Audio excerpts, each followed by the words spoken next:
esta noche quiero titular el sermón de esta noche de una manera importante. Se llama Convencidos por los milagros, pero convertidos por la cruz. ¿Cómo se llama la prédica de esta noche? Convencidos por los milagros, pero convertidos por la cruz. ¿Alguna vez se va a preguntar usted por qué tantos cristianos pasaron por la iglesia, pero pasaron así y nunca más volvieron? ¿Por qué hay tantas personas que dijeron que eran cristianos, se bautizaron, estuvieron incluso sirviendo y de la noche a la mañana abandonaron todo y hoy están otra vez en el mundo y deleitándose en el mundo? La pregunta es, ¿realmente son convertidos? La palabra enseña claramente nuestro Señor Jesús y dijo, el árbol bueno se lo conoce por su fruto, al árbol malo también se lo conoce por su fruto. En otras palabras, lo que está diciendo el Señor es que un árbol bueno no puede dar malos frutos y un árbol malo jamás dará buenos frutos. Esto es una cuestión de naturaleza.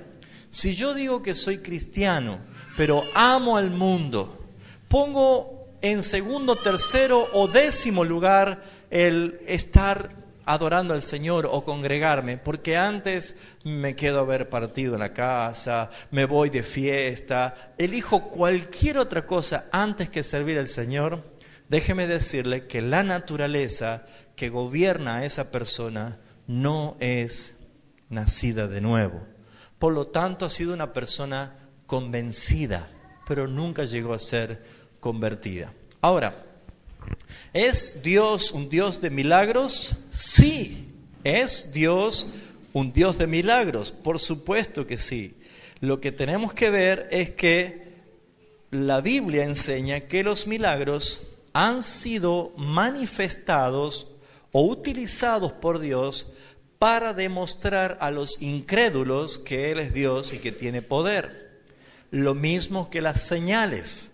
Fíjense, vamos a abrir la carta de los Hechos de los Apóstoles, el libro de Hechos de los Apóstoles, en el capítulo 19, y vamos a ver que el versículo 11, Hechos 19, 11, dice la Escritura, y hacía Dios milagros extraordinarios por la mano de Pablo. ¿Quién es el que hacía los milagros aquí? Dios. O sea, ¿Dios hace milagros? Claro que sí. Pero jamás la Biblia dice que alguien se puede salvar porque recibió un milagro. Fíjense ustedes que muchas personas vienen a las iglesias porque han recibido un milagro o porque buscan milagros, pero nunca se han encontrado con la palabra de Dios.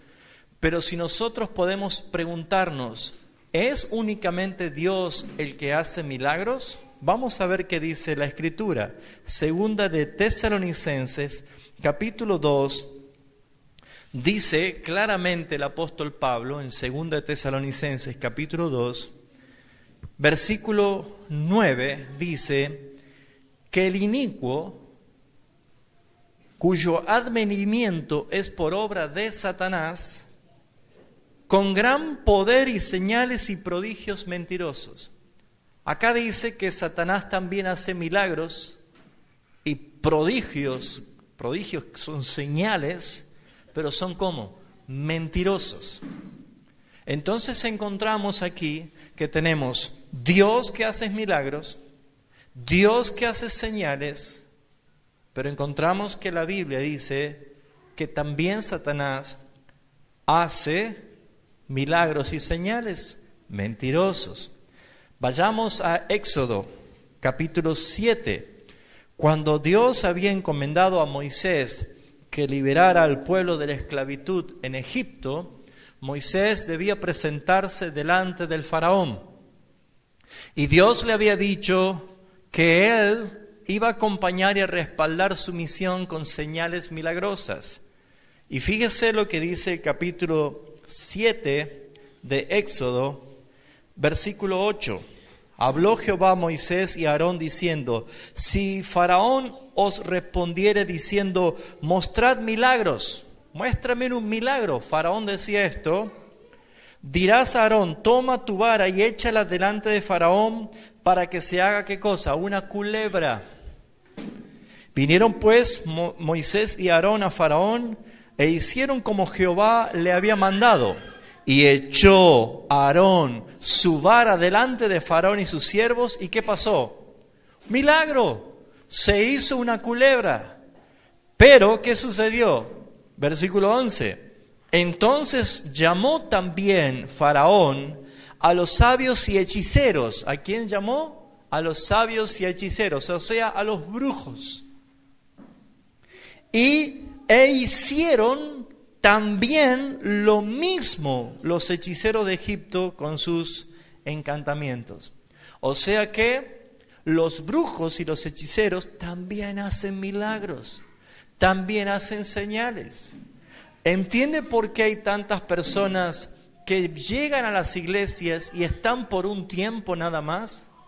Usted habrá escuchado, y acá en Concepción hay estas famosas iglesias de Para de Sufrir, que lo único que hace es vender y promocionar milagros.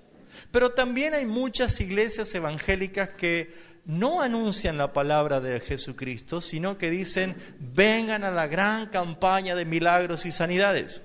¿Qué buscan únicamente? Su alivio físico. Buscan estar mejor de las enfermedades.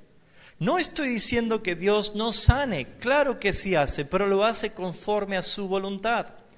Pero lo que vamos a ver esta noche es que muchas personas han permanecido muy poco tiempo en una iglesia porque jamás recibieron la conversión que se logra desde la cruz. Solamente fueron convencidos por los milagros. Si tuviésemos que decir nosotros esta noche si Jesús también experimentó esto con la gente, sí, mis hermanos. En Juan capítulo 6 dice que Jesús estaba rodeado de una multitud porque esa multitud venía siguiendo a Jesús porque Él había hecho el gran milagro y la gran señal de la multiplicación de los panes y de los peces. Según las Escrituras dice que alimentó a 5,000 personas. Pero en realidad el censo que se hace en ese momento se cuenta solamente varones mayores de 30 años. Entonces eran mucho más que 5,000 personas porque las hebreas eran de tener muchos hijos, por lo tanto calcúlele más o menos que Jesús le dio a comer más de 20,000 personas en ese lugar y en ese momento. Pero Jesús, lleno de tanta gente que estaba al lado de él, se dio la vuelta y le dijo: ustedes me siguen solamente porque yo les doy de comer.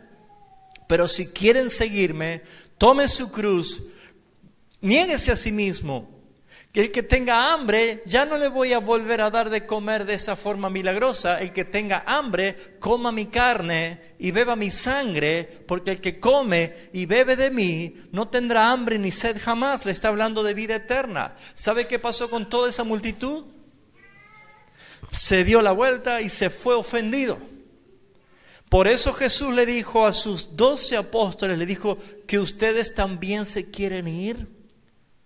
Pedro dijo: Señor, ¿a quién iremos si solamente tú haces milagros extraordinarios? ¿Así dijo? No, solo tú tienes, ¿qué cosa? Palabra de vida eterna. La palabra. Por lo tanto, empezamos a ver que hay muchas personas que están convencidas por los milagros.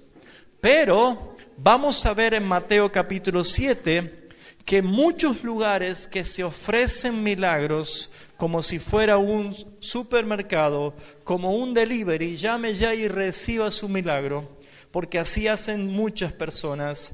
También habrán visto canales famosos, entre comillas, cristianos, que hacen maratónicas pidiendo que usted deposite cierta cantidad de plata para tener un milagro. Habrá escuchado que hay iglesias que dicen: pacten por un milagro, den plata para recibir un milagro. Todo eso no pertenece a la verdad bíblica de Dios. Todo eso es producto de la hechicería, producto del reino de las tinieblas, no es de Jesucristo. La gente necesita no tan solo un toque de sanidad física, necesita la salvación de su alma. Y vamos a ver que Jesús dijo lo siguiente en Mateo capítulo 7, versículo 21. Jesús, culminando el sermón del monte, dijo: no todo el que dice Señor, Señor, entrará al reino de los cielos, sino ¿quién? El que hace la voluntad de mi Padre, que está en los cielos. Y muchos, que acá incluye pastores, predicadores, evangelistas, todos aquellos que ofrecen milagros y ofrecen una serie de cosas como si fuera que eso es lo importante, dirán en aquel día: Señor, ¿no profetizamos en tu nombre? Y en tu nombre echamos fuera demonios, y en tu nombre hicimos muchos ¿qué? Muchos milagros. ¿Qué le contestará el Señor?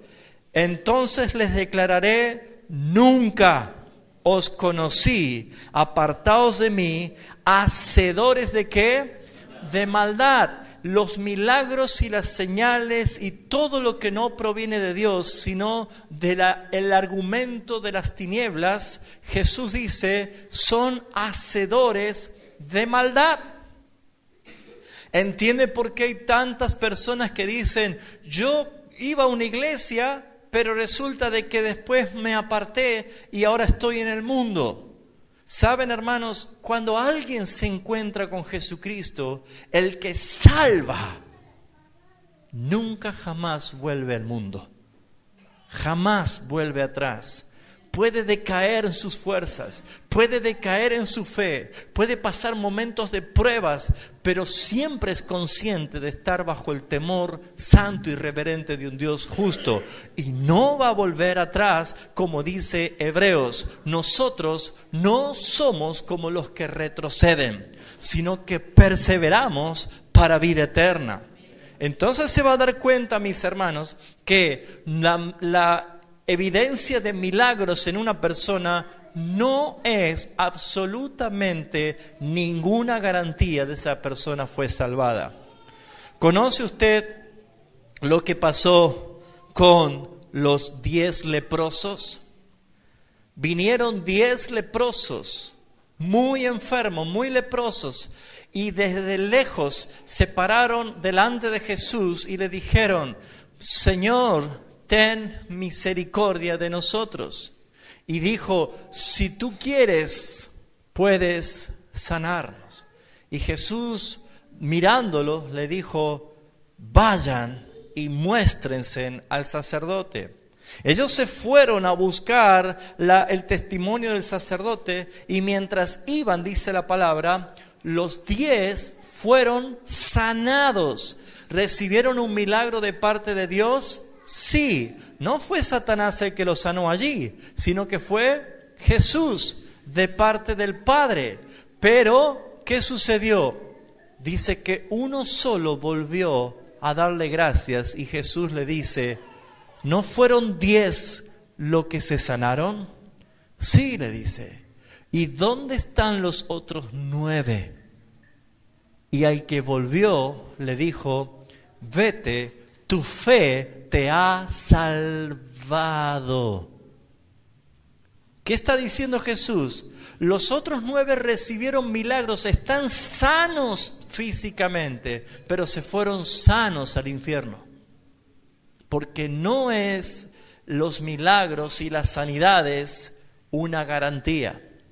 Cuando no se predica el Evangelio de Jesucristo y se pone simplemente los milagros y las señales, la gente no piensa en su estado de eternidad.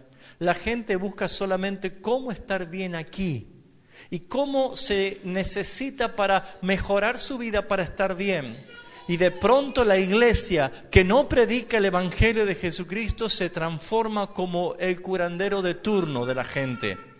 La gente viene a llamar al pastor para que le saquen unos cuantos demonios. Más tarde viene a buscar al pastor para que le eche un chorro de aceite y se le vayan los parásitos que tiene el estómago. Y después llaman al pastor para que le oren al niño porque es un malcriado y dice que es rebelde. Y esas cosas no pertenecen a la verdad bíblica. Acompáñenme a ver lo que hace la cruz. Hechos de los Apóstoles, capítulo 18. Encontramos un modelo del poder de la cruz. Muchos son convencidos por los milagros, pero solamente somos convertidos por la cruz de Jesucristo. Y saben, hermanos, yo prefiero padecer a veces enfermedades en este mundo, pero tener mi alma redimida por la sangre del Cordero. Porque saben, hermanos, nuestra vida no es esta que vivimos aquí, sino la venidera, la vida eterna que nos dará nuestro Señor. En otras palabras, ¿qué es más importante? ¿Estar sano o estar salvo? Hermanos míos, la salvación es de Jehová nuestro Dios. Dice el capítulo 18 de Hechos de los Apóstoles, versículo 24. Llegó entonces a Éfeso un judío llamado Apolos. ¿Cómo se llamaba? Apolos, natural de Alejandría, una ciudad de la región de Egipto. Y mira lo que dice: varón elocuente. ¿Y qué más dice? Poderoso en las Escrituras. Muy bien, retenga esto. Muchos dicen, ese pastor es poderoso porque hace milagros. Esa iglesia es poderosa porque hace milagros. Pero ¿saben qué es poderoso para Dios? El que usa la palabra de Dios para salvación de los pecadores. Fíjense que es diferente la perspectiva y la óptica que muchas personas pueden tener. Dice que Apolos era poderoso en las Escrituras. Veamos alguna característica de Apolos.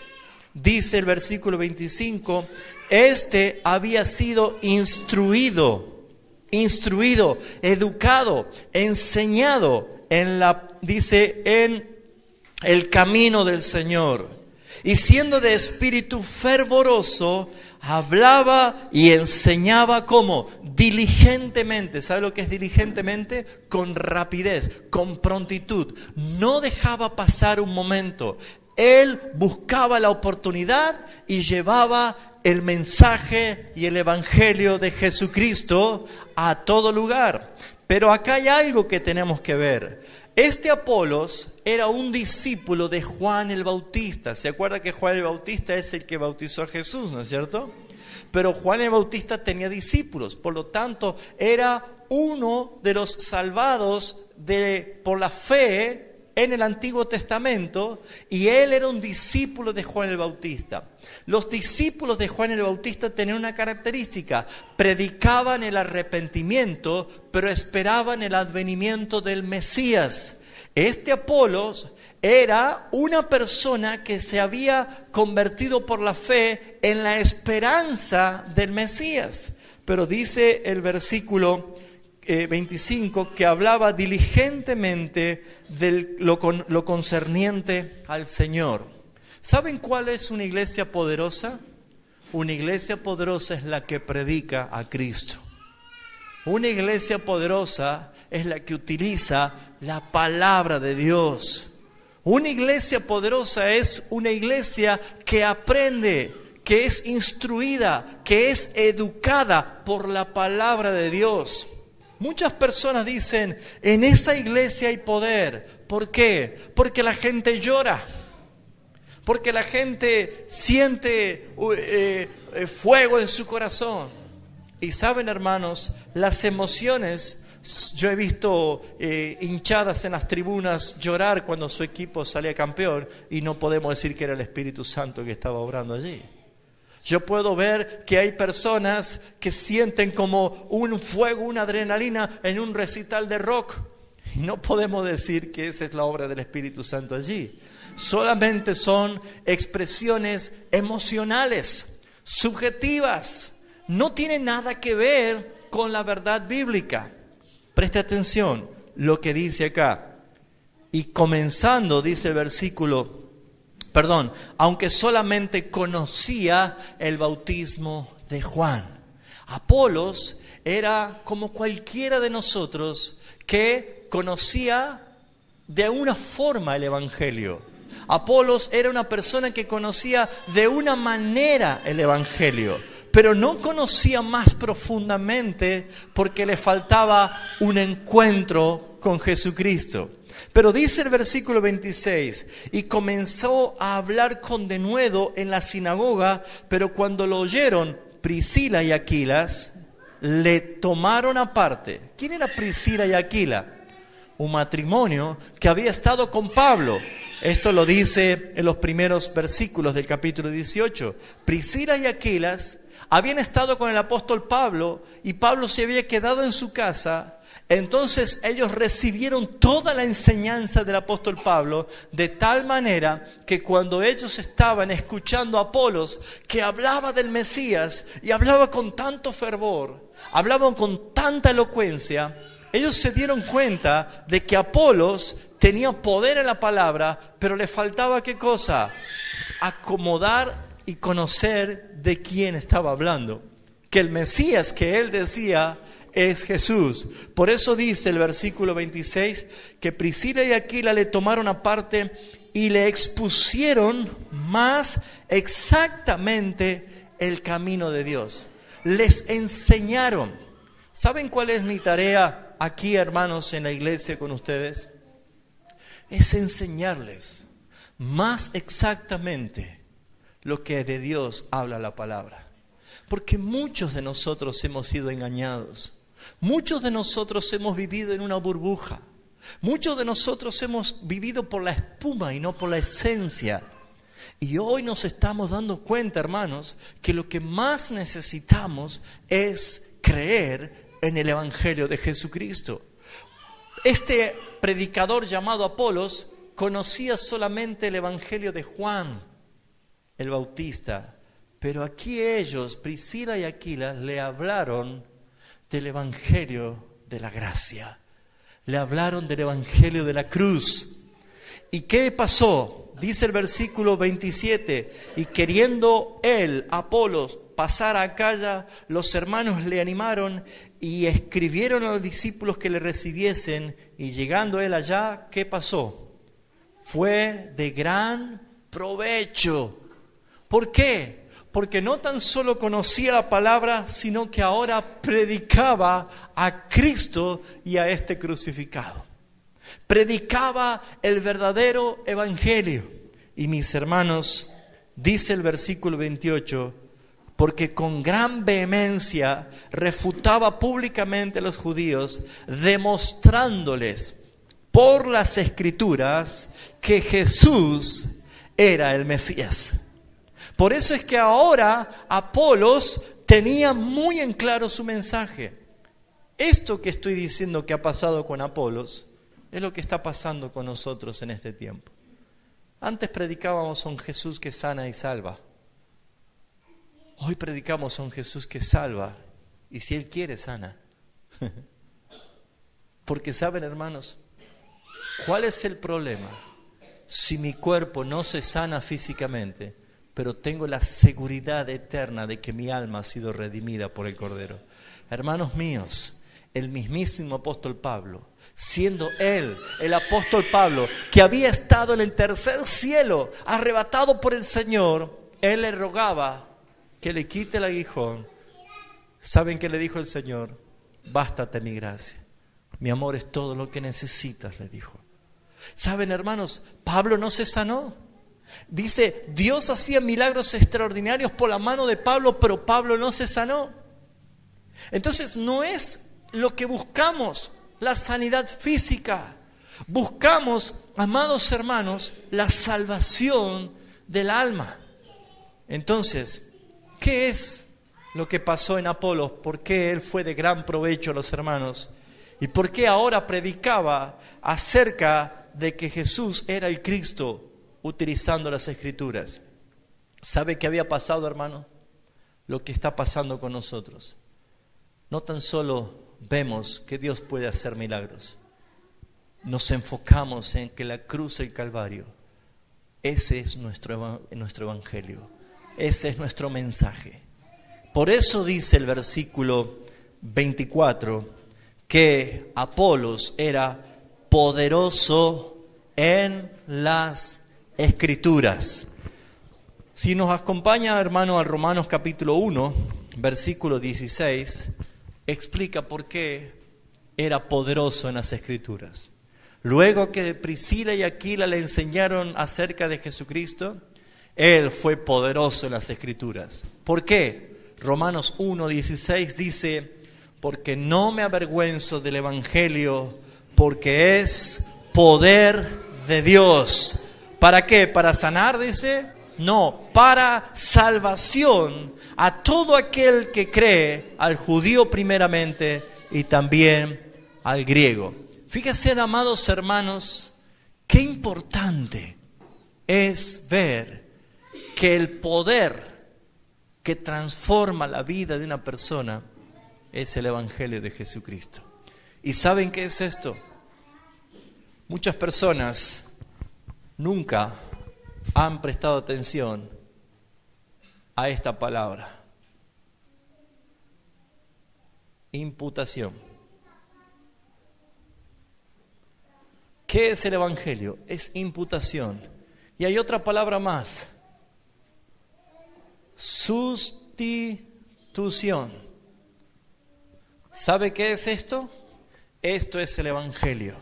Si usted me presta atención los últimos minutos de este sermón, va a entender por qué es poderoso en la palabra y por qué necesitamos comprender que más que hacer milagros necesitamos hablar de la gloria de la cruz.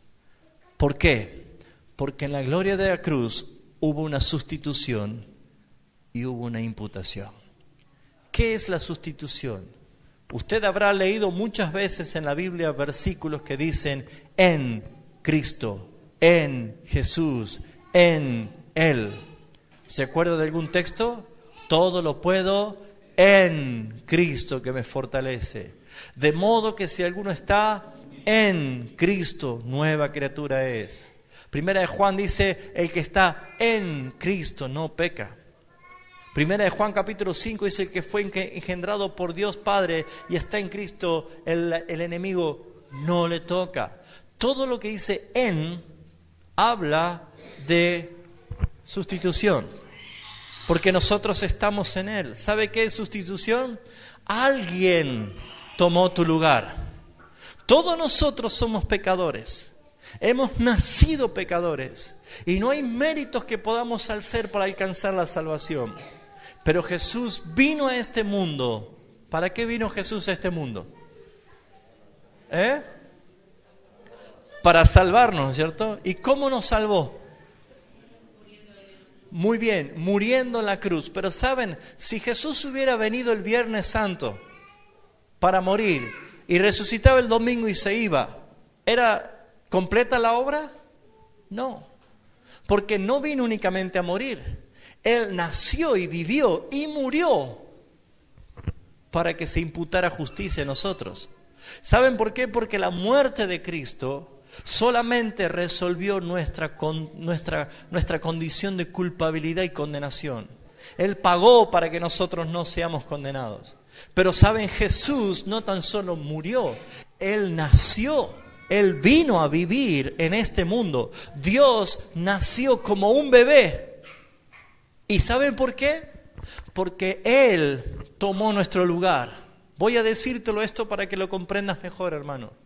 Jesús vino a vivir por ti.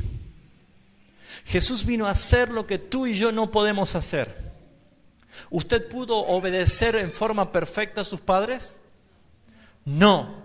Sin embargo, Jesús obedeció en forma perfecta a su Padre. Y el mérito de ese logro te lo imputó a ti. ¿Usted pudo amar a Dios de una forma perfecta en este mundo? No.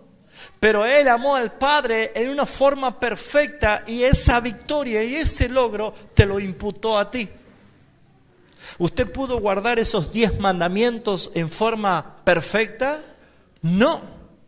Jesús sí lo guardó y exaltó la ley de Dios en forma perfecta mientras Él vivió para que Él pueda imputarse a tu cuenta lo que tú no pudiste. ¿Entiende lo que es el Evangelio? Jesús vino a vivir en lugar tuyo.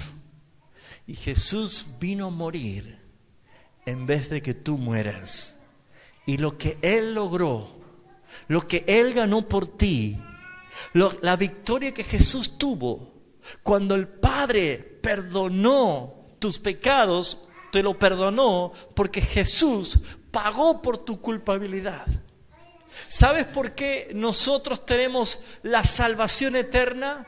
Porque Jesucristo la ganó y te la dio, te la imputó, la acreditó a tu cuenta.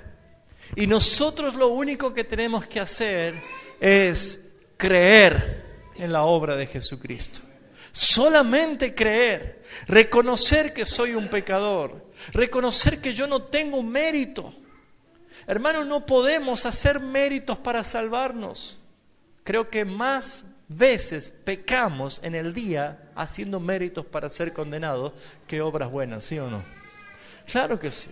No se trata de méritos, no se trata de obras, no se trata de mi propia justicia, no se trata de lo que yo mismo piense de mí.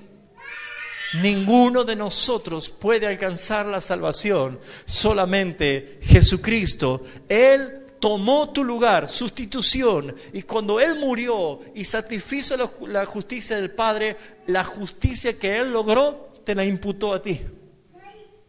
Te la puso a tu cuenta. Por eso, mi amado hermano, muchos pasaron por la iglesia. ¿Cuántos pasaron por la iglesia? ¿Cuánta gente dice, sí, en algún momento fui a la iglesia? ¿Y por qué fuiste? Porque me dolía mucho la espalda y Dios hizo un milagro en mí. ¿Y por qué sigues a la iglesia? Porque soy agradecido. Mis hermanos, no puede venir a la iglesia porque es agradecido por un milagro. Usted tiene que venir a la iglesia porque es consciente que estaba muerto y Él te ha dado vida, y porque vives estás en Cristo Jesús. Muchas personas han dejado de asistir y están en el mundo peor que antes. ¿Saben por qué? Porque nunca conocieron la verdad del Evangelio. Por eso es que muchos son convencidos por los milagros, pero hay otros que son convertidos por la cruz de Cristo. Cuando conocen el mensaje, cuando dicen, Señor, ninguno de mis logros me alcanza para la salvación, pero miro la cruz y veo el que murió y que tuvo victoria eterna, creo en la obra de Jesucristo, entonces el Padre te imputa su justicia. Nosotros somos salvos por la obra de Jesucristo. ¿Qué dice? Este Apolos era poderoso en las Escrituras porque él comenzó a predicar el Evangelio de Jesucristo, que es poder de Dios para salvación. ¿Quiere una iglesia poderosa, hermano? ¿Usted le gustaría estar en una iglesia poderosa? ¿Sabe cuándo es poderosa? Cuando anunciamos las verdades de la palabra de Dios. Si Dios quiere sanar, amén. Y si Dios no quiere sanar, amén. Lo importante no es lo físico, sino que el alma del pecador sea liberada por el pago de la redención, que es en la sangre del Cordero, que pagó el más alto precio, su vida, para darte vida a ti y a mí. En eso consiste una iglesia poderosa. Por eso, mis hermanos, cuidado, porque mientras más avance la maldad y menos falte para que Cristo venga. ¿Cuántos saben que Cristo está viniendo pronto? ¿Saben qué habrá? Apostasía. Y apostasía es dejar la palabra de Dios para querer vivir conforme a su propio corazón. Y va a encontrar que aún hay muchos que dicen que son iglesia de Dios y que lo único que predican es cómo tirar las piernas más grandes, cómo emplomar las muelas de tal persona. Y hermanos míos, mi Salvador no es un odontólogo de turno. Mi Salvador derramó su sangre preciosa para que la eternidad de condenación no sea la que atrape tu alma, sino para que seas salvo de la ira venidera. Amado hermano en Cristo Jesús, si me pregunta, pastor, ¿usted cree en milagros? Claro que creo en milagros. Y el milagro más grande es la conversión de un enemigo de Dios a ser hecho un amigo de Dios. Del que antes odiaba a Dios, hoy se sienta a la mesa de Dios en el privilegio de comer los manjares que Dios le da en su mesa. De esa persona que antes solamente estaba muerta en delitos y pecados, ahora disfruta de la providencia y de la gracia de Dios. Ese es el milagro más grande. Y cuando Dios sana, aun si Él quiere resucitar a alguien, ¿sabe cómo se llama eso, hermano? Se llama providencia divina. ¿Saben qué es una providencia? Es una expresión de la misericordia de Dios que está sujeta a su voluntad.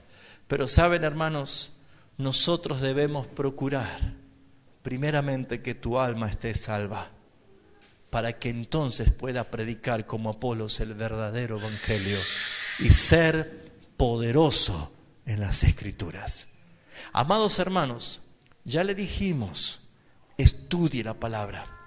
Mientras podamos estar enseñando la palabra, vamos a enseñar la verdadera palabra de Dios para que usted crezca poderoso en la palabra. Aún siendo jóvenes, aún siendo personas que dicen, yo no tengo sabiduría o no tengo capacidad, déjeme decirle que Dios no llama a los capacitados, Él capacita a los llamados. Si Él te llama, Él te va a dar las instrucciones, Él va a guiar tu corazón a la verdad. Y por eso es que nosotros estamos comprometidos a hacer de su iglesia una antorcha de luz encendida en medio de la oscuridad. Cierra tus ojos, iglesia, vamos a orar. Te damos gracias, Padre Celestial. Te alabamos, Dios de los siglos. Te exaltamos a ti, Rey de Gloria, porque has obrado el más maravilloso y perfecto de los milagros. El que usaste el poder mismo que utilizaste para crear el universo. El mismo poder que levantó a Jesucristo de entre los muertos. Ese es el poder que opera en nuestras vidas para transformarnos de enemigos tuyos a ser ahora tu amada esposa, la iglesia en quien tú te regocijas. De haber sido muertos en delitos y pecados a ser vivificados y resucitados por el poder del Espíritu Santo. Señor, te doy gracias porque esta noche podemos glorificar la palabra de Dios. Y cada uno de nosotros, Señor, que pueda ser lleno del Espíritu Santo y de sabiduría para usar tu palabra con autoridad y dejar, Señor, de satisfacer los apetitos de la carne y de este mundo, solamente agradarte a ti. Señor, queremos darte gracias porque tú, Señor, has revelado en la gloriosa cruz del Calvario lo que es la victoria para siempre. Que todo pecador mire la cruz y que todo aquel que sentía culpa de su pecado mire la cruz, porque en la cruz encontrará la victoria de aquel que crucificado dijo, Padre, perdónalos, porque no saben lo que hacen. Porque en la cruz, Señor, moriste en mi lugar. En la cruz, Señor, convertiste y transformaste mi alma en un hijo de Dios. Te doy gracias por la vida de mis hermanos. Te doy gracias por lo que esta noche están aquí, Señor. Que tú seas exaltado, que tú seas glorificado, que tu nombre sea, Señor, bendecido. Y ayúdanos a ser siempre fieles a ti. Ayúdanos a ser siempre veraces. Y al tener fervor en la palabra, y al tener, Señor, una pasión por tu palabra, para enseñar a cuántas personas que se limitan solamente a buscar cómo poder estar mejor en el físico, hablar de la salvación del alma, hablar de la verdad eterna. Señor, para esto te damos gracias, porque tú tomaste nuestro lugar en sustitución y porque tu victoria nos imputaste a nosotros y hoy nosotros somos hallados justos delante de ti, Padre.